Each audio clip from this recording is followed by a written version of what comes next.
নারী অধিকার সংস্কারের নামে সম্প্রতি একটি রিপোর্ট জমা হয়েছে। সেই রিপোর্টের বেশ কিছু জায়গায় কোরআন এবং সুন্নাহর সম্পূর্ণ খেলাফ কিছু সুপারিশমালা পেশ করা হয়েছে।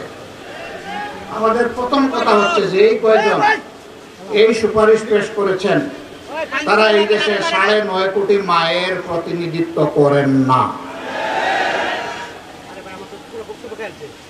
তারা সমাজকে যে জায়গায় নিয়ে যেতে চান এগুলা বলতেও কিছু কিছু জায়গায় আমার লজ্জা করে, এই জন্য আমি বলছি না। আমরা সেই জায়গায় তাদেরকে নিতে দিব না ইনশাআল্লাহ। এদেশের মানুষের একটা সংস্কৃতি, একটা তাহজিব, একটা তামাদ্দুন আছে। তার বিরুদ্ধে আঘাত দিলে সমাজের পুরা শৃঙ্খলা তছনছ হয়ে যাবে। এটা আমরা মানব না, এটা আমরা মানতে পারি না। আমরা মাননীয় প্রধান উপদেষ্টাকে অনুরোধ করব, আপনি দেশে ফিরে বিলম্ব না করে আগেই কাজটাই বাতিল করেন। আর যদি এরকম কোনো কমিশন করতে হয় তাহলে সকল শ্রেণী, পেশা, দল এবং আদর্শ থেকে মানুষকে নিতে হবে।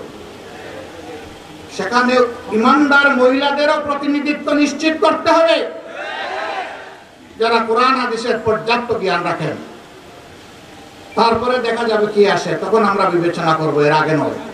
বর্তমানে দেশ যেভাবে চলছে, অনেক সাংবাদিক প্রশ্ন করে আপনারা কি সন্তুষ্ট? আমরা বলি 50-50। দেশের সরকার হয়তো বা চেষ্টা করছে, সকলের দৃষ্টিভঙ্গি সরকারের যারা আছেন আবার সমান না। এটা কোনো দলীয় নির্দিষ্ট আদর্শের সরকারও না। কেউ কেউ টানে মক্কার দিকে, আবার কেউ কেউ টানে মস্কোর দিকে।